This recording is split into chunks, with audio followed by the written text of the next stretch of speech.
시청자 여러분 안녕하십니까? 12월 14일 목요일 KBC 뉴스와이드 시작합니다. 22대 총선이 4개월 앞으로 다가오면서 정치권이 급박하게 움직이고 있습니다. 여당은 친윤 장제원 의원의 불출마 선언과 김기현 당대표 사퇴로 당 전체 판도가 바뀌는 상황에 놓였고, 야당인 더불어민주당은 이낙연 전 대표가 신당 창당을 선언하면서 파문이 일고 있습니다. 거대 여야가 당내 문제로 시끄러운 가운데 정작 4개월이 채 남지 않은 총선의 선거구 획정도 정해지지 않았고, 선거제를 놓고 아직 계산기를 두드리고 있어서 유권자들의 답답함만 더해지고 있는 상황입니다. 오늘은 강유현 더불어민주당 이재명 당대표 특보, 오승용 킹핀 정책 리서치 대표, 공진성 조선대 정치외교학과 교수와 함께 정치권 이야기 나눠보겠습니다. 세 분 안녕하십니까? 안녕하십니까? 네. 자, 지금 엄청나게 빠르게 뭐가 지금 계속 정치권이 우당탕탕 바뀌고 있습니다. 국민의힘 이야기를 먼저 해보자면, 자, 이뇨한 혁신위의 요구에 꿈쩍도 하지 않는 것처럼 보였던 이 뭐 친윤계 중진이라고 해야 되는 장제원 의원이 갑자기 불출마 선언을 했고, 김기현 당대표도 지금 사퇴를 했습니다. 이게 이틀 사이에 일어난 일인데요. 국민의힘은 이제 비대위로 전환되는 수순을 밟고 있습니다. 뭐가 막 바뀌어가고 있는데 굉장히 짧은 기간에 예상치 못한 방향으로 흘러갔다는 느낌을 유권자들, 시민들 입장에서 좀 받을 것 같습니다. 오 대표님, 이 과정들을 좀 어떻게 지켜보셨습니까? 일단 확실히 드러난 사실 중에 하나는 이뇨한 혁신위가 성과를 내는 것을 아무도 원하지 않았다. 뭐 이렇게 정리할 수 있을 것 같습니다. 장제원 의원은 이뇨한 위원장이 혁신위가 활동을 종료하자마자 본인의 불출마를 선언함으로써 본인의 불출마가 본인의 의지에 의한 것이지 이뇨한 혁신위의 요구에 의한 것이 아니라는 모양새를 만들어 놨고요. 그러자 당 내에서 여러 김기현 지도 체제에 대한 반발, 김기현 대표가 전권 혁신이라고 얘기할 정도로 이뇨한 혁신위에 힘을 실어줬음에도 불구하고 인선으로 물러난 것에 대해서 김기현 대표가 책임을 지고 사퇴할 것을 요구하는 목소리들이 있었고요. 그 목소리들의 발원지가 놀랍게도 조선일보였다라는 겁니다. 그래서 당 외부에서 김기현 체제를 흔드는 작업들이 이루어졌고, 결국 김기현 대표가 이준석 전 대표와의 만남 이후에 사퇴하는 모양새로 가고 있다는 거죠. 즉 대통령실과의 교감이 있었는지는 모르겠지만 최소한 지금 드러나고 있는 상황들은 대통령실의 계획과는 맞지 않게 여러 당 내외 세력들의 행위자들이 개입하면서 지금 당이 요동치고 있는 상황이다. 뭐 이렇게 정리할 수 있을 것 같습니다. 자, 강 특보님 이제 민주당의 몸을 담고 계시니까 이걸 또 네. 보셨을 때 어떤 느낌이 드셨는지도 좀 궁금합니다. 어떻게 보셨습니까? 저는 이제 오히려 그 국민의힘 당 내부의 합의, 어떤 혁신의 과정에서 이런 사태들이 벌어졌다고 보는 것보다 국민의힘이 용산 출장소로 전락한 것 아닌가라는 생각을 합니다. 이 총괄 지휘 감독을 대통령인 윤석열 대통령이 하고 있고, 이른바 이 장제원 의원의 불출마 관련해서도 사실은 버스 90대에다 수천 명 동원해서 저항했던 것이거든요. 그래서 말을 듣지 않다가 결국은 이게 대통령실의 어떤 지시에 의해서 하나씩 지금 관철되고 있는 과정이고, 아마도 이제 비대위도 지금 거론되는 인사들을 보면 용산 직할 체제로 구축되지 않을까, 뭐 그렇게 진단하고 있습니다. 자, 지금 방금 이제 또 특보님께서 이제 비대위 이야기를 했는데요. 이제 비대위 넘어가게 됐죠. 비대위 넘어가게 됐는데 한동훈 법무부 장관, 원희룡 국토교통부 장관, 김병준 전 비대위원장, 김한길 국민통합위원장, 뭐 여러 명 이야기 나오고 있습니다. 뭐 처음 들은 이름들은 저희가 아닙니다. 뭐 이미 나왔던 이름인데요. 자, 공 교수님, 비대위 어떻게 흘러갈지, 누가 그 자리에 올지 진짜 궁금한데 어떤 식으로 좀 진행이 될 것 같습니까? 사태 전체의 흐름이 누구에 의해서 주도되는지를 보면 대충 이제 짐작할 수 있을 것 같습니다. 그러니까 이제 이 사태가 용산 또는 대통령의 의지대로 흘러가고 있다고 보면 결국 이제 대통령의 뜻에 맞는 사람이 이제 비대위원장으로 나타나겠죠. 그 말은 이제 전에 이뇨한 혁신위원장이 등장한 것도 결국 이제 용산의 뜻이었을 거라고 이제 추측하게 되는 건데, 만약에 이게 아니라 용산도 국민의힘도 다 지금 이 모양으로 지금 큰일 났다고 보는 바깥의 어떤 보수 진영을 약간 이제 통제하려고 하는, 아까 뭐 조선일보도 얘기하셨지만 조선일보를 통해서 그런 메시지를 전달하는 보수 진영 내의 엘리트 집단들이 그런 의지를 가지고서 지금 이걸 푸시하고 있는 거라면, 또 비대위원장이 좀 다른 인물이 등장할 가능성도 없지는 않아 보입니다. 그것은 이제 좀 이제 흐름을 지켜봐야 되겠죠. 예. 자, 다른 인물, 지금 하마평에 오르내리는 인물 말고 다른 인물의 가능성도 예측을 해주셨는데 오 대표님께서는 어떻게 보십니까? 일단 대통령실의 생각과 다르게 상황이 흘러가고 있는 건 확실한 것 같습니다. 우선 김기현 대표의 사퇴 시점에 대해서 제가 국민의힘 쪽에서 들은 바로는 대통령실의 입장은 해외 순방 중이기 때문에 지금은 시점이 아니니 기다리라는 메시지가 갔던 것 같지만 이준석 전 대표와 본인의 거취 문제를 상의한 것을 이준석 전 대표가 페이스북을 통해서 공개해버리면서 결국은 사퇴할 수밖에 없는 상황이 돼서 공개하자마자 바로 사퇴하는 형국이 됐고, 그럼으로써 대통령실에서 차기 비대위 당권과 관련된 어떤 고민의 시간을 가질 수 없도록 초래를 해버렸다는 거죠. 이런 측면에서 김기현 대표가 사퇴를 해서 기득권을 내려놓고 용퇴하는 모습을 보였지만 대통령실 입장에서는 굉장히 당황할 수밖에 없는 그런 상황을 김기현 대표가 만들어 놓고 지금 빠져버린 상황이라는 거죠. 두 번째는 기존의 김기현 대표의 일관된 입장은 본인은 불출마 내지는 공관위원장에는 뜻이 없지만 당 대표직은 끝까지 유지하면서 본인이 총선을 지휘하겠다는 의지였고, 사실은 이건 김기현 대표의 의지이기도 했지만 대통령실의 생각도 어느 정도 관철됐던 것으로 봅니다. 왜냐하면 모든 사람들이 김기현 대표를 끌어내리고 한동훈 법무부 장관이 비대위원장에 가는 그림들, 특히 조선일보는 이제 그런 노골적으로 그런 그림들을 많이 그리고 있지만 대통령실은 오히려 한동훈 비대위원장 카드에 대해서 그다지 호의적이지 않은 걸로 알고 있습니다. 왜냐하면 한동훈 비대위원장의 총선을 지휘하는 순간 설사 선거에서 국민의힘이 승리한다 하더라도 곧바로 윤석열 정부 대통령의 레임덕이 시작되기 때문에 당에 대한 통제권과 지배력을 잃어버릴 수밖에 없다는 겁니다. 권력의 속성이라는 것이 냉정한 것이어서 그런 상황을 아마 대통령실에서는 원치 않았을 거고, 그래서 김기현 대표 체제, 한동훈 원희룡 투톱 체제를 구상했었는데 이 모든 것들이 지금 어그러져 버린 그런 상황이 돼서 지금 이 순간 가장 당황하고 있는 사람이 윤석열 대통령일 수도 있다라고 저는 생각합니다. 예측과 다르게 뭔가 진행해 나가는 것 같다라는 분석을 해주셨습니다.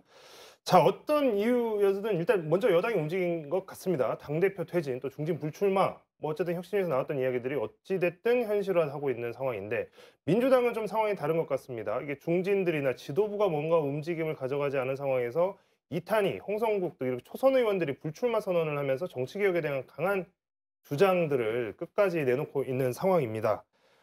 자, 강특보님, 이 좀 지도부나 민주당 내 중진들이 이런 요구들을 받고 바라보는 이런 상황들이 결코 대중들에게 좋게 보이지는 않을 것 같은데요. 이거 좀 어떻게 보십니까? 하여튼 불편한 질문에 대한 답을 제가 다 해야 돼서요. 부끄러운 일이지요. 우리 이탄희 의원, 홍성국 의원 이런 분들은 전부 지난 선거 때 인재 영입을 통해서 민주당에서 인재로 인정하고 국회의원에 당선된 분들입니다. 초선 의원들이 견딜 수 없는 정치 구조 아래서 굉장히 바른 입장을 갖고 있음에도 불구하고 불출마를 선언하고 있는데, 실은 전 정부의 장관급 인사들, 그다음에 민주당 내의 주요 보직을 담당했던 특히 국회의장, 부의장 수준의 선수 높은 분들의 내려놓기, 기득권 타파에 대한 스스로의 결단들이 좀 필요합니다. 국민의힘이 어떻게 하느냐를 넘어서서 지금 180석 준 민주당에 대한 국민들의 지탄이 굉장히 높지 않았습니까? 뭘 했느냐라고 하는 질문들을 많이 하십니다. 특히 호남 지역 의원들의 존재감 없는 정치에 대한 비난도 아주 많습니다. 그래서 저는 국민의힘의 움직임이 무슨 큰 진정성을 갖고 있다고 보지는 않지만 그렇게 비교돼서 민주당이 뭔가 역동적인 흐름을 만들어낼 때 총선 승리에 특히나 그 기득권과 관련된 자기 내려놓기 경쟁을 해야 된다, 이런 생각을 하고 있습니다. 이런 주장을 더민주정국 혁신회의 만들어서 너무 많은 주장을 했더니 당내 여러 현역 의원들로부터 돌팔매질 받는 1호가 제가 되고 있습니다. 그럼에도 불구하고 국민들이 듣고 싶은 답변은 교묘하게 피해 가신 것 같아서 이거 아닐까 저는 생각을 합니다. 초선 의원들의 불출마에는 전 두 가지 의미가 있다고 봅니다. 우선 직접적으로 연동형 비례대표제를 지킬 것. 이재명 대표가 여러 차례 대선 공약도 내걸었고 또 수차례 발언을 통해서 이 부분들을 약속했는데 이걸 다시 한번 번복하는 것에 대해서 민주당의 혁신 드라이브를 걸자라는 측면에서 거기에 대한 입장, 단순히 입장이 아니라 그걸 지켜달라는 강력한 의사표시를 한 측면이 있고, 두 번째로는 뭐 수축사의 저자였던 홍 의원님 불출마를 보고도 저도 참 깜짝 놀랐었는데, 초선 의원들도 하물며 이렇게 기득권, 얼마 되지 않은 기득권을 내려놓으면서 당 혁신의 미랄이 되기 위해서 불출마를 선언하는데, 호남 지역만 해도 뭐 6선, 7선 하는 뭐 이런 올드보이들이 다시 배지를 달겠다고 민주당 경선에 출마하고 있는데 이 사람들 그냥 놔둘 거냐. 국민의힘은 김기현 대표가 물러나고 있는데 이재명 대표도 뭔가 그에 상응하는 지도부의 어떤 기득권 내려놓기와 어떤 그런 혁신, 자기 혁신 이런 게 필요한 거 아니냐라는 질문을 던졌는데, 그 질문이 답변하기 곤란하신 건 알겠지만 그래도 좀 조금 더 말씀해 주시면 좋겠네요. 뭐 오 교수님 말씀에 다 동의합니다. 오히려 당내에서는 그 이상의 주장도 공개적으로 하고 하는데요.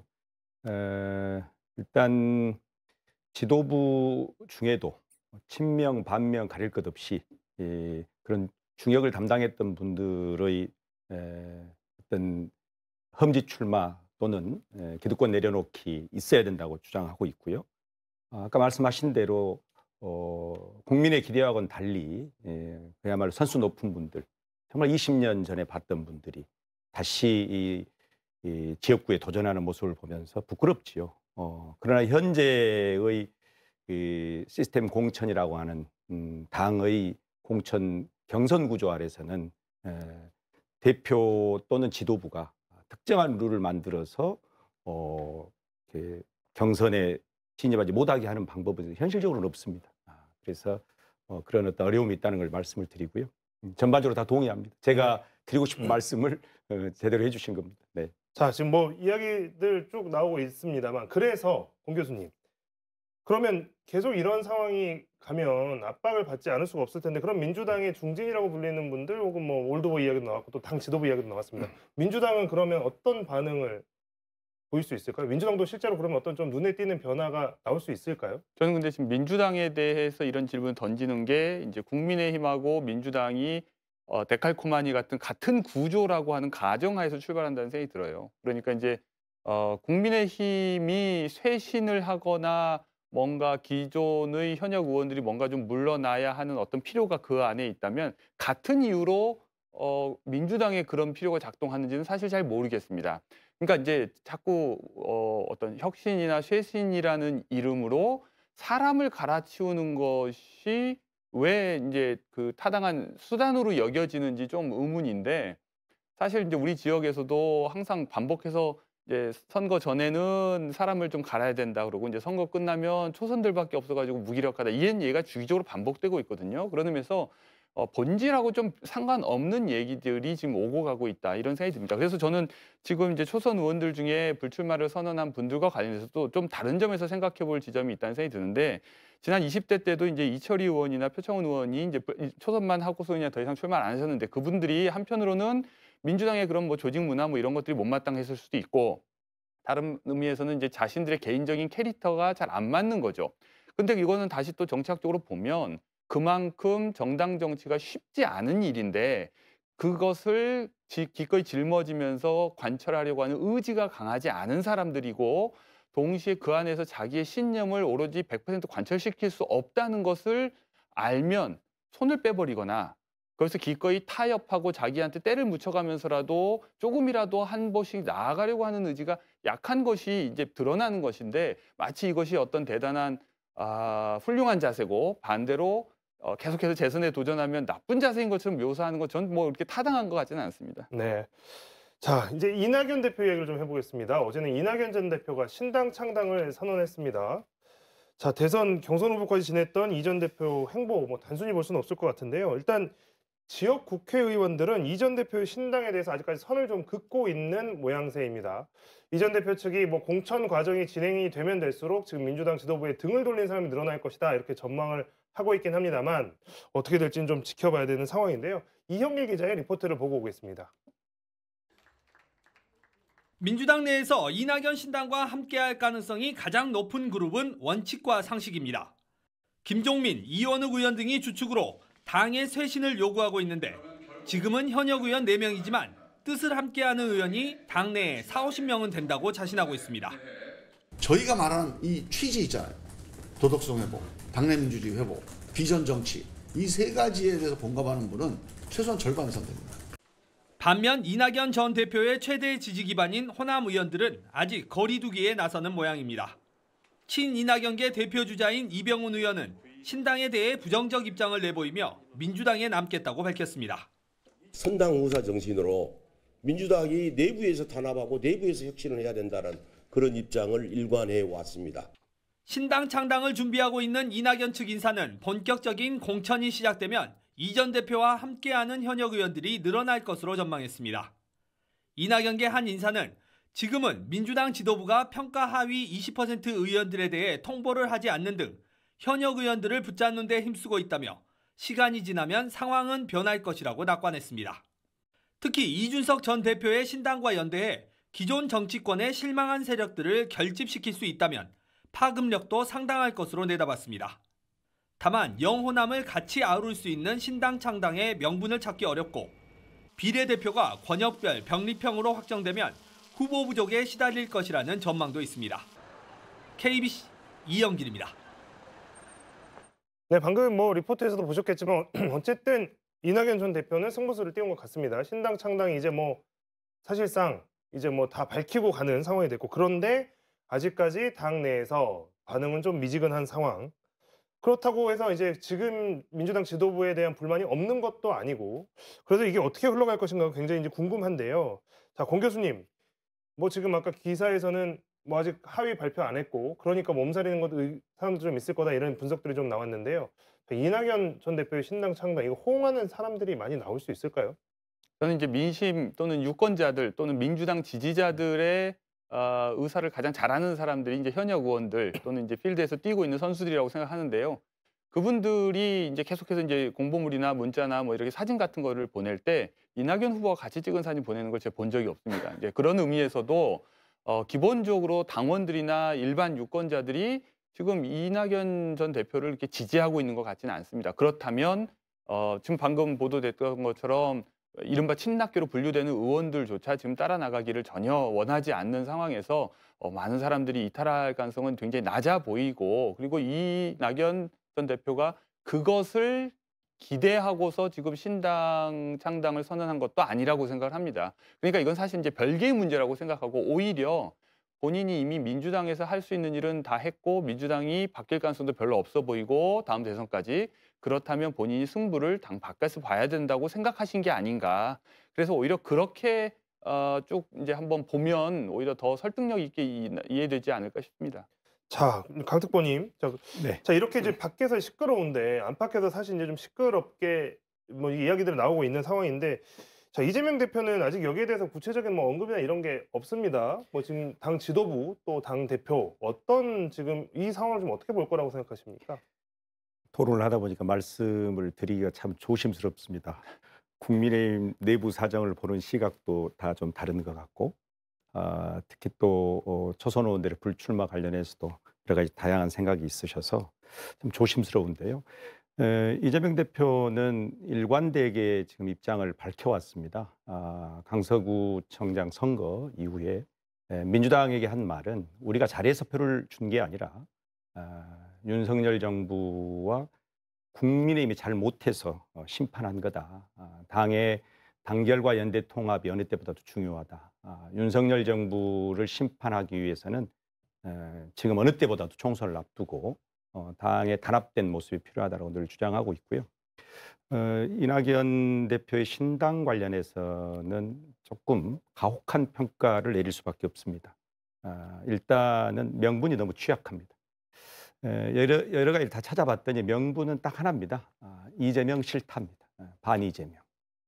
그러나 이제 좀 소구력 어떤 그 효능감을 좀 이렇게 누릴 수 없다는 것은 무슨 이유냐면, 이미 지금 이낙연 대표 정치 리더로서의 매력이 과거와 같지 않습니다.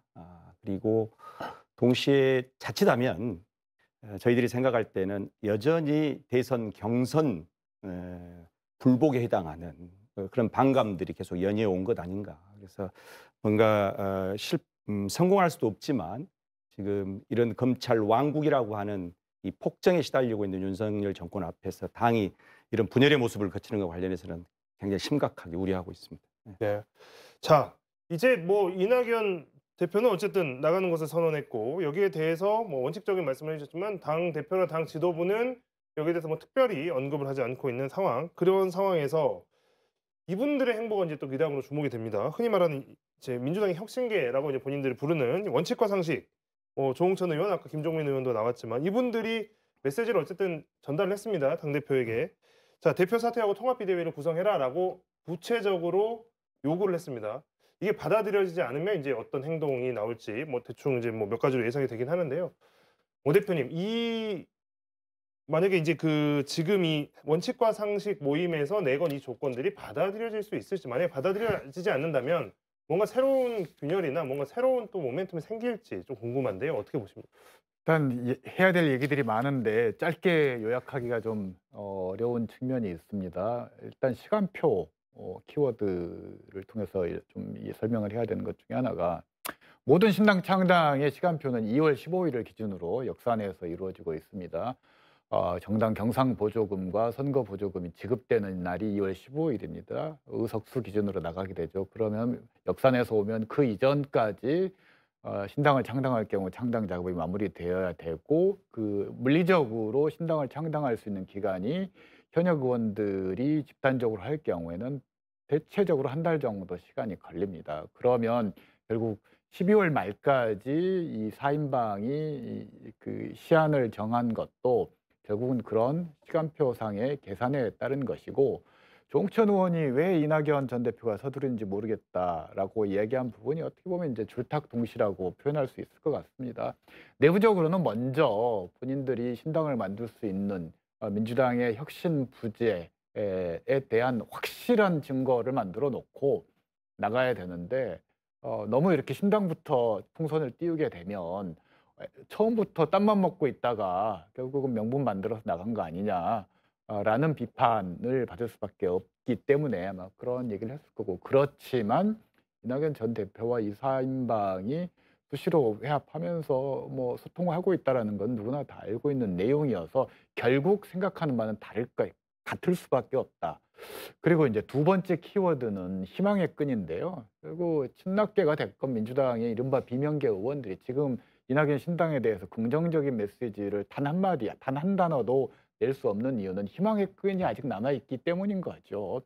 어찌됐건 나만은 예외일 거라는 생각들을 누구나 가지고 있는 거고 나는 이번에 현역 의원인데 경선하면 이길 수 있을 거야. 그리고 이재명 대표가 뭐 안도골 차관에 대해서도 인재 영입에서 취소하고 특별 입당이라는 이상한 형식으로 했고 그러니 얼마나 지금 이병헌 의원이 고무돼 있겠습니까? 또 여기 계시지만 이재명 정무특보라는 명칭도 못 쓰도록 하고 있지 않습니까? 공정경쟁 보장해 주겠다, 차별하지 않겠다, 또는 속아내지 않겠다라는 얘기를 계속하고 있기 때문에 그래, 그 정도 약속이면 나는 살아남을 수 있겠지 하는 그런 희망의 끈을 아직까지는 가질 수밖에 없는 거고 그 시기가 한 달 정도는 저는 걸릴 거라고 봅니다. 세 번째로는 결국은 이건 이제 그 스노우볼링이라고 흔히 표현하는데 이른바 눈사람 굴리기, 눈덩이를 굴렸을 때 결국은 처음에 시작은 주먹만한 눈덩이에서 손으로 쥐어서 시작하지만 굴리다 보면은 사람 키만한 눈사람을 만들 수 있듯이 과연 그러한 과정을 신당이 만들어갈 수 있겠는가라는 질문이겠죠. 저는 이 부분에 대해서는 물음표를 던질 수밖에 없다. 다만 주의 깊게 봐야 될 것은 지난 2016년 20대 총선 국민의당 돌풍은 안철수라는 인물을 중심으로 호남에서 신당 바람이 불어서 수도권으로 이른바 그 북진해 가는 형태였지만 만약에 이번 신당이 바람이 분다면 그 발원지는 호남은 아닐 것이다. 오히려 현재 가장 많은 층은 무당층입니다. 지난 MBS 기준으로 제가 기억하기로 11월 마지막 주 MBS 조사에서 국민의힘이 34%, 민주당이 27%였고 그리고 무당층이 한 35% 정도 됐던 걸로 제가 기억합니다. 그 무당층의 핵심은 지역적으로는 수도권, 세대에서는 20, 30대 남성 그리고 진보층, 즉 민주당에서 지지를 철회하고 무당층으로 이탈하는 세력이 이 무당층의 핵심이라는 거죠. 결국은 수도권에서 승부가 난다. 왜 승부가 나느냐? 민주당 입장에서 이들을 무시할 수 없는 게 지난 20대 선거에서 수도권 선거를 민주당이 휩쓸긴 했지만 내막을 보면 5%포인트 이내의 경합 지역이 50곳이 넘습니다. 즉 한 2,500에서 3,000표 정도만 이동하면 당락이 바뀌는 구조인데 현역 의원 중심의 비명계가 나가서 신당을 해서 10,000표만 끌어가면 민주당 다 떨어지게 되는 거죠.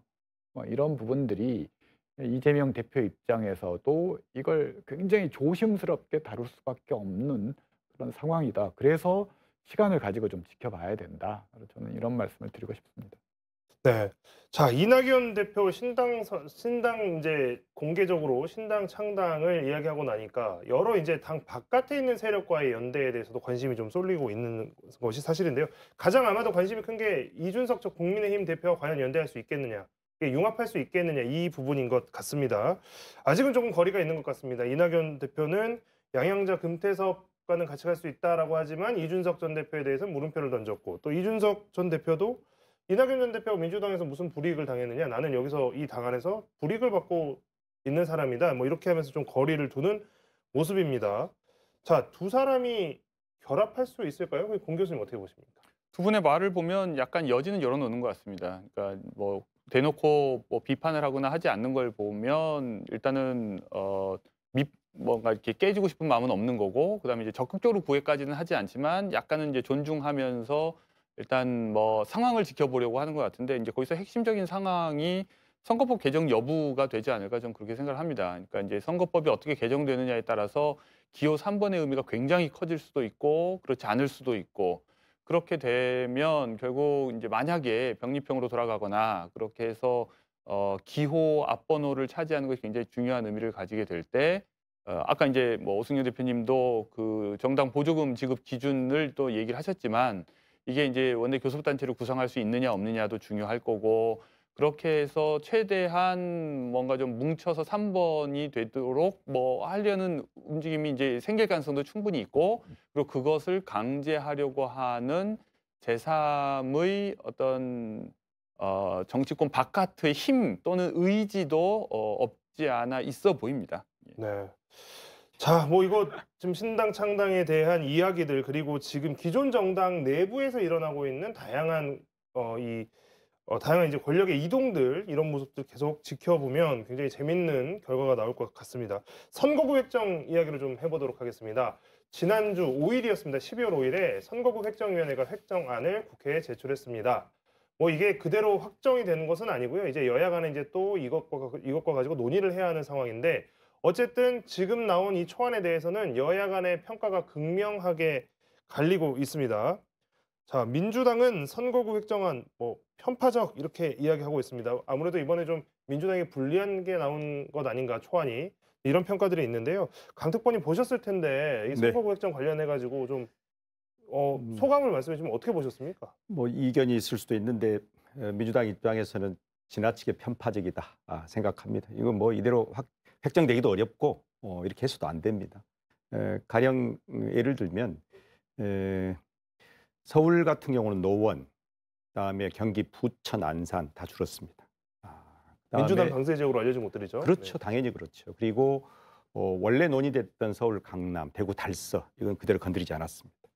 또 전남은 지금 이상하게 지금 지역을 덕지덕지 붙여놨습니다. 심지어 순천, 음모론까지 나옵니다. 순천 배려해서 의석수 늘리려고 하는 국민의힘의 그 어떤 영향력이 작동된 거 아닌가, 이렇게 얘기를 합니다. 왜냐하면 순천 27만 인구를 두 개로 쪼갰어요. 그런데 나주 화순해서 무안을 붙이면 26만 거대 지역구가 됩니다. 합리적으로 상식적으로 납득이 되지 않는 상황이기 때문에 그러니까 전북 같은 경우도 충격적입니다. 전북도 지금 이제 한석이 줄지 않습니까? 그래서 뭐 정확한지는 모르겠지만 하여튼 새만금 예산 축소해 삭감해, 그다음에 잼버리 사태 전북에 떠넘겨 이제 지역구도 하나 줄이고, 다만 이제 이게 근본적으로 좀 풀기 위해서는 지금 우리가 헌법재판소에서 인구 비례성을 2대 1로 해놨단 말입니다. 이런 문제부터 시작해서 앞으로 선거법 개정을 통해 가지고 행정 체계 개편을 비롯해서 이런 어떤 인구 과소화에 따른 대표성 이런 것들을 제대로 정리하는, 심지어 권력구조 개편까지 큰 그림을 한번 짜야 된다 싶습니다. 이제 이런 게 하나 제안드리고 싶은 것은 선수들 보고 룰을 자꾸 짜라 하니까 분란이 생기는 겁니다. 그래서 21대에서는 23대 거 짜고 22대에서는 24대 거 짜고 조금 이렇게 미리 해서 뭔가 함지적 조정을 해놔야지. 아직 선수들 뛰고 있는 선수들은 지금 선거구가 뭔지도 모르고 지금 뛰고 있는 사람까지 있지 않겠어요? 그래서 좀 조금 합리적으로 재조정됐으면 좋겠다 이런 생각을 하고 있습니다. 네, 방금 이제 뭐 강특보님 뭐 순천 이야기도 해주셨고 나주화순 이야기도 해주셨는데요. 지금 이제 바로 우리 지역 선거구가 이번에 획정안에서 어떻게 좀 변화가 있었는지 그것도 궁금해하신 분들이 많을 것 같습니다. 자, 이것 관련해서 이상원 기자의 리포트를 먼저 보고 오겠습니다. 국회에 제출된 선거구 획정안이 확정되면 서삼석 더불어민주당 의원의 지역구인 영암, 무안, 신안구는 사실상 공중분해됩니다. 신안구는 목포시와 무안구는 나주시 화순군과 통합돼 하나의 선거구가 됩니다. 영암구는 해남, 완도, 진도군에 합쳐지게 됩니다. 순천시는 갑을 2명의 국회의원을 선출하는 지역구로 분구됐습니다. 기존의 순천시와 같은 선거구였던 광양, 곡성, 구례는 단독 선거구가 될 예정입니다. 여수시는 경계 조정을 통해 2석을 유지하도록 했습니다. 이 같은 선거구 획정안에 순천이 지역구인 소병철 의원은 기형적 선거구를 바로잡은 결정이라고 밝혔고, 순천 출마가 예상되는 이정현 전 의원은 사필 규정이라는 입장을 냈습니다. 전남의 정치세가 약화되지 않도록 하는 그러한 선거구 획정은 매우 현명하고 바른 선택이었다고 봅니다. 저는 조만간에 마음을 정리해서 제 입장을 밝히겠습니다. 반면 서삼석 의원은 농어촌 현실을 고려치 않은 납득하기 어려운 결정이라고 반발했습니다. 순천시와 영암, 무안, 신안군의 희비가 엇갈린 가운데 민주당은 이번 선거구 획정안이 여당 의견만 반영된 편파적인 안이라고 비판했습니다. 제출된 선거구 획정안은 향후 국회 정개특위와 여야 간 협상을 통해 최종 확정됩니다. KBC 이상환입니다. 네, 뭐 방금 보셨겠지만 뭐 우리 지역에서 뭐 크게 이번에 선거구 획정이 새로 되면서 바뀐 것이 순천 지역입니다. 지금 순천시가 2개로 이제 분구가 되고, 또 하나는 영암, 무안, 신안이 다 각자 영암, 무안, 신안 이게 따로따로 다른 선거구에 합쳐지게 되는 건데요. 그러다 보니까 서부권, 전남 서부와 전남 동부에서 이번 안을 받아들이는 게 굉장히 느낌이 지금 서로 다른 것 같습니다. 오 대표님, 이거 지금 관련해서 뭐 여러 가지 이야기들 나오고 있는데요. 뭐 지금 이거 획정안에 대해서 민주당 안에서도 뭐 지역이 어디냐에 따라서 조금 입장들이 다르실 것 같습니다. 어떻게 보셨습니까? 일단 저는 뭐 민주당 당원이 아니니까 상대적으로 좀 객관적으로 말씀을 드리면, 강특보님께서 얘기하셨듯이 이대로 아마 통과되기 어렵다라는 거에 대해서는 저는 100% 동의를 합니다. 민주당이 반발을 하고 있고요. 뭐 농어촌 지역의 대표성이 훼손됐다고 신정은 의원이 얘기했지만 그건 거짓말입니다. 왜냐하면 지금까지 농어촌 지역의 대표성이 도시에 비해서 과도하게 대표되고 있습니다. 4대 1에서 2대 1까지 그 과도하게 대표되던 것이 줄어들어서 어느 정도 균형을 맞추어 가고 있는 과정이라는 거고요. 두 번째로 특정 지역, 특정 정당이 유리하게 됐다. 저는 민주당에게 정말 불리한 거냐, 이게 질문을 던져보고 싶은 게, 그렇다면 이런 질문도 가능하다는 거죠. 물론 서삼석 의원 본인 지역구가 없어졌으니까 당연히 반발하겠죠. 근데 개별 선거구에 대해서 이익이냐 손해냐를 따지면은 논의가 산으로 가는 거고, 전남 전체의 이익에서 본다면 원래 한석이 줄어들 예정이었지만 10석을 지켜냈습니다. 이건 지역의 이익 아닌가요? 전북은 3석이 줄어들 예정이었는데 1석밖에 안 줄어들었습니다. 이건 지역의 이익 아닌가요? 지역의 이익을 지켜낸 겁니다. 이번 선거구 획정위에서. 선거구 획정위에 민주당 측 인사들은 안 들어간 것처럼 지금 국민의힘이 유리하게 됐다고 얘기하시는데, 민주당 측이 더 많은 거 아시죠? 그럼에도 불구하고 이렇게 하는 과정에서 된 거고, 민주당의 불만은 이런 것 같습니다. 경기도가 하나 더 늘어나고 경북이 줄어들어야 되는데 그러지 않았다라는 것. 즉 민주당이 조금 더 이익을 봐야 되는데 그러지 못한 것에 대한 불만이 아닌가라고 제 참여적 입장에서는 그렇게 판단합니다. 자, 이제 오 대표님은 지금 이제 민주당의 공식적인 입장과 좀 다른 해석을 해주셨습니다. 이게 사실 원칙대로 가다 보면 전남도 줄여야 될 의석수가 있는데 그거 어쨌든 줄지 않았고 전북도 마찬가지다라고 이제 평가를 해주셨고요. 자, 이제 그럼에도 불구하고 여전히 이제 이제 민주당 안에서는 이 서울과 비교했을 때, 그러니까 전체적으로 봤을 때 지역 의원들 개개인에게는 유불리가 있겠지만 그렇다면 민주당이 이제 정개특위에서 논의를 할 때도 전체적으로 보면 이 안이 생각보다 아예 안 받아들여지지는 않을 수도 있겠다는 생각도 좀 들거든요. 그러니까 지금 이게 민주당에게 불리하지 않다라는 전체적인 전국적인 판세에서 본다 그러면 전남 지역의 현역 의원들이 일부 좀 피해를 보더라도 크게 달라지는 않을 수 있다는 생각이 드는데요. 공 교수님은 이거 어떻게 보셨습니까? 저도 이건 기본적으로 민주당이 이렇게 뭔가 크게 피해를 보는 것처럼 떠들 일이 전혀 아니라고 생각하고, 그리고 이제 국회에서 다수당인 정당이 그 2번의 기회가 있었는데 제대로 이용을 못했다는 얘기거든요. 그러니까 정개특위에서 애초당초 이제 이거는 기본적으로 선수들이 획정하는 것이 아닙니다. 그러니까 그 선거구 획정위원회라고 하는 객관적인 기구에서 획정을 하는 거고, 그 획정위에 일정한 여야의 합의 사항과 어떤 지침을 주면 거기에 맞춰서 했을 텐데, 그런 것들을 제대로 합의하지 못한 상태에서 계속 시간만 끄니까 획정위가 법에 따라서 정한 것이죠. 그런 의미에서 이제 원칙대로 하면 법을 어기지 않는 한 굳이 바꿀 이유가 없는 겁니다. 그런데 이제 과거에 여야가 다 불만을 표하고 그러면 이제 결국 합의해가지고 예외적으로 지난번처럼 순천, 광양, 곡성, 구례 이렇게 해서 이제 막 나누는 이상한 형태로라도 하기는 했죠. 근데 이제 이번에도 꼭 그렇게 해야 하는가, 거기엔 좀 의문이 있는 거고요. 그다음에 또 하나는 저는 전남에 이제 선거구가 연쇄 이동을 했지만 그것이 꼭 나쁘기만 한 거냐? 그건 이제 국회의원들 사정은 국회의원 사정이고, 지역민 전체의 입장에서 보면 사실 군공항 이전 문제와 관련해서도 계속해서 교착 상태에 빠져 있는데, 이럴 때 뭔가 변화가 조금이라도 생기는 것이 뭔가 상황을 달리 할 수 있는 단초가 될 수 있다는 점에서 저는 어쨌든 전남에서도 변화는 필요하다, 이런 생각을 합니다. 네. 자, 이건 역시 이제 정개특위에서 계속해서 논의가 될 텐데요. 어떤 식으로 결론이 날지, 또 어떤 의견들이 더 반영이 될지 좀 지켜봐야 될 것 같습니다. 비례대표 이야기를 좀 해보겠습니다. 어떻게 보면 내년 총선을 앞두고 지금 아까도 저희가 이야기해봤지만 이제 더불어민주당 같은 경우에는 이탄희 의원이 의원직 불출마 선언하면서까지 선거 제도를 지금 준연동형을 최소한 지켜달라 이제 이런 이야기를 해서 또 화제가 되기도 했었고요. 자, 지역구 의원을 뽑는 선거구 획정 초안이 이제 나왔는데 47석입니다. 47석의 비례대표 선출 방식은 결정이 되지 않았습니다. 이 문제가 바로 선거제 논란이라고 할 수 있겠는데요. 국민의힘은 지금 병립형 비례대표제로 회귀해야 된다는 입장을 분명히 한 것 같습니다. 그러니까 지지난 총선처럼 47석의 비례대표 의석을 가지고 정당 지지율로 그대로 나누자. 이게 이제 병립형이고요. 반면 이제 민주당은 현행 준연동형을 유지하느냐, 아니면 국민의힘이 하는 것처럼 똑같이 병립형으로 회귀하느냐. 지금 이걸 놓고 입장 정리가 어쨌든 안 된 상황입니다.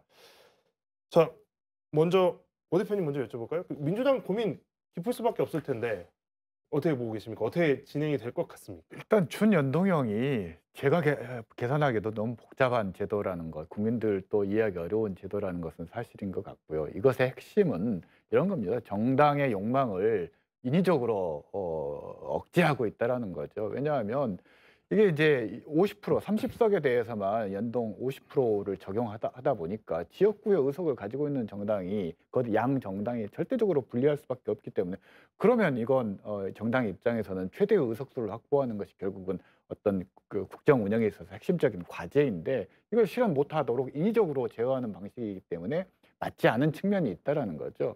그러면 이제 민주당이 선택을 해야 됩니다. 연동형 제도의 합리적인 핵심은 뭐냐면, 선거연합정당이라는 이름으로 표현은 되지만 실질적인 의미는 지난 박근혜 전 대통령 탄핵 과정에서 이루어졌던 이른바 탄핵연합을 연동형을 통해서 복원하자라는 의미가 상당히 있는 거다. 그러기 위해서는 민주당이 다소 손해보는 측면이 있더라도 연동형을 매개로 해서 국민의힘의 폭정을 저지할 수 있는 이른바 선거 촛불연합을 다시 복원하기 위한 어떤 매개가 필요하다라는 거고, 반면에 민주당 내의 고민은 꼭 그것만이 방법은 아니지 않느냐.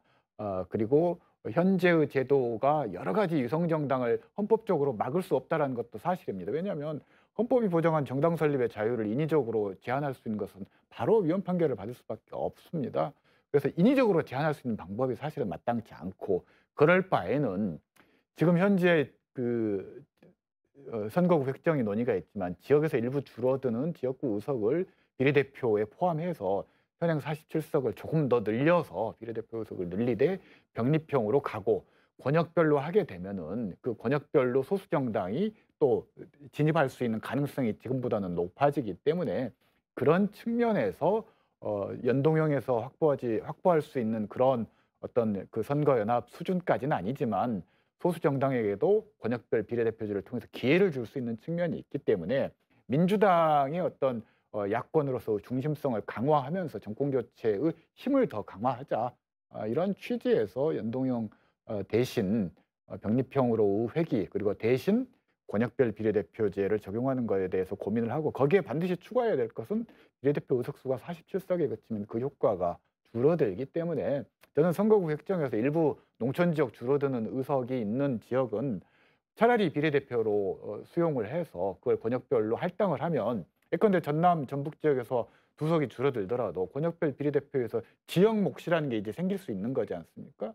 그걸 비례대표로 보장을 하게 되면 지역구 줄어든 만큼 보정을 해주는 효과가 있기 때문에 지역민의 반발도 저는 크지 않을 거라고 봅니다. 그래서 그렇게 해서 우리 공진성 교수처럼 지역에서 뛰어난 활동을 하고 있는 전문가들이 권역별 비례대표 후보로 나가서 국회에 진출할 수 있다면 지역을 위해서도 큰일을 할 수 있는 방법이라고 생각합니다.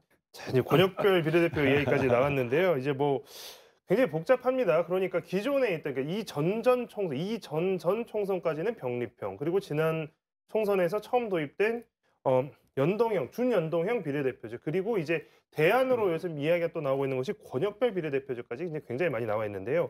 자, 일단 그러면 민주당 입장에서, 민주당 지금 굉장히 팽팽한 것 같습니다. 그런 네. 상황에서 지금 이제 이재명 당대표나 아니면 지도부에서는 병립형을 좀 심각하게 고민하고 있는 것 같습니다.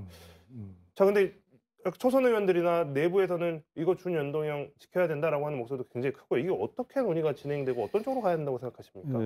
오늘 또 이제 의총을 했어요. 근데 의총에 발언하신 분들 다수는 연동형을 제안을 했고, 제가 파악하기로는 침묵하는 의원들의 다수는 병립형을 이렇게 선호하는 상황입니다. 그러니까 문제는 병립형이냐 연동형이냐 어떤 옳으냐 그러냐의 지금 그런 논의가 아니고요. 지금 문제는 핵심은 위성정당 문제입니다. 즉 현재와 같은 준연동형으로 가되 위성정당도 만들지 말라. 지금 이렇게 위성정당 금지법을 지금 발의해 놓고 있는 상황입니다. 그러니까 이것을 지도부가 지금 선거 제도와 관련해서는 국민의힘과 합의 사항인데, 국민의힘은 지금은 꼼짝하지 않고 있습니다. 병립형으로 가겠다. 심지어 권역별 비례와 관련해서도 논의는 진짜 시키되 실제로는 그것도 발을 빼고 있는 상황이거든요. 그래서 제가 지금 조금 예전부터 좀 강조했던 것은, 과연 이 선거 제도가 현재 민주당 지도부의 결단만으로 다 해결될 수 있는 것이냐. 지금 그러지 않은 상황이다. 특히 위성정당 문제가 그렇다. 지금 말씀을 드리는 거고요. 제 개인적으로는 아까 우리 오 교수님 말씀 아주 잘해 주셨는데 전면적으로 동의합니다. 실제로 민주당은 지금까지 시민사회와 여러 진보정당과의 연합정치를 추구해 왔고, 그게 민주당의 역사와 일맥상통합니다. 그렇기 때문에 대선 때 후보가 직접 나서서 위성정당 설립했던 거 사과했고, 그다음에 연동형 비례와 관련해서 이것을 이렇게 진행하겠다고 대국민 약속을 했거든요. 만약 할 수만 있다면, 그러니까 민주당의 리더가 아니라 야권 전체의 이 맏형으로 민주당이 등장하기 위해서는 가능하면 그런 어떤 현재 연동형들을 확대하는, 그러나 이제 타 정당과의 합의가 필요하기 때문에 지금 쉽지 않은 이런 곤란한 상황이 있기 때문에 오늘 또 결정하지 않았고요. 좀 더 논의하자. 그리고 민주당이 이것을 주도할 수 없는 상황에 대한 또 그 국민의힘과의 지난한 논의를 또 통해 가지고 좀 교집합을 찾자, 이런 건데요. 저도 마지막으로는 최소한 안 되더라도 병립형 권역별 비례까지는 어떤 확보해야 되지 않나 이런 생각을 하고 있습니다. 예. 자, 저도 한 가지만 말씀해 말씀드리면 이제 아까 이제 의총에서 연동형을 주장하신 분들이 이제 목소리를 높여서 얘기를 하셨다고 얘기하셨는데 이제 그분들이 도덕적 명분을 가지고 있다는 뜻이죠. 그런데 저는 이게 이제 민주당 관련해서 가장 곤혹스러운 부분일 겁니다. 이제 말을 바꾼다거나 자꾸 거짓말을 한다거나 뭐 이런 건데 그건 사실 민주당 사정이라고 저는 생각을 하고요. 그 당시에 공수처법을 통과시키기 위해서 이제 정의당하고 또는 이제 그때 민생당이었을까요? 국민의당이었을까요? 그 당하고 이제 합의를 했던 건데 저는 기본적으로 이 제도가 자꾸 이제 양당제는 나쁜 것이고 다당제는 좋은 것이다라고 하는 부당한 전제에서 출발하고 있다는 생각이 들고 그다음에 이것이 선거제를 바꾸면 다당제가 된다는 식의 착각으로 지금 연결되고 있다는 생각이 듭니다. 그런데 계속 우리가 이제 좀만 과거로 시간을 되돌려 보면 총선 전에 늘 다당제를 요구하는 선거제 개혁 논의가 나오고 동시에 대선 전에는 또 어떻게든 합치려고 하는 단일화, 후보 단일화 논의가 나옵니다. 그러니까 대통령제를 그대로 둔 상태에서 소모적으로 이 얘기를 지금 반복하고 있다는 겁니다. 이건 뭐냐면 결국은 무엇이 나의 당선에 좀 더 유리할 것인가에 관한 각 당에 있는 사람들의 셈법과 관련된 것이지 이 총선이 지나고 나면 또다시 대선을 앞두고서 어떻게든 또 후보 단일화 논의가 나올 거예요. 그래서 저는 이건 다당제가 꼭 선은 아니고 그리고 선거제도 바꾼다고 해서 다당제가 안착하고 양당제 사라질 거라고 하는 이 오류는 좀 바로잡아야 된다고 생각이 듭니다.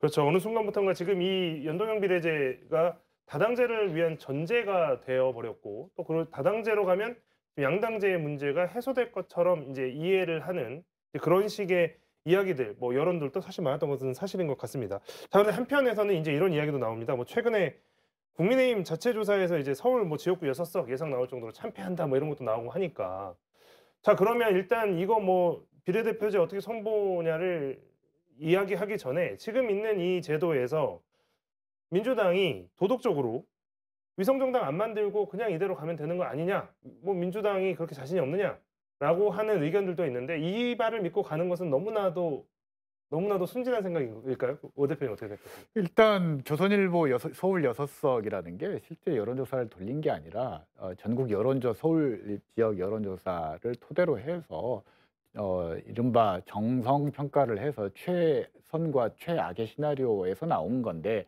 조선일보 구미에 맞는 걸 일단 채택해서 얘기한 거여서 그렇게 정확성이 있는 조사가 아니라는 거고요. 지금 현재 여론조사에 기초해서 어떤 뭐 그 총선 전망을 하기에는 이미 구도가 아직 신당이 나올지 안 나올지도 모르는 거고 신당이 나오게 된다면 수도권에서 구도는 완전히 달라질 수 있는 것이고 비례대표 뭐 이런 것도 다 달라지는 것이어서 지금 현재 시점에서는 그걸 지금 논하기는 좀 어려운 시점인 것 같습니다. 네. 자, 선거가 가까워질수록 이제 정치권의 상황은 더욱 요동칠 것 같습니다. 앞으로도 계속해서 복잡한 정치권 상황 면밀히 살펴나가도록 하겠습니다. 저는 다음 주에 다시 찾아오겠습니다. 오늘 출연해 주신 세 분 고맙습니다. 예, 감사합니다.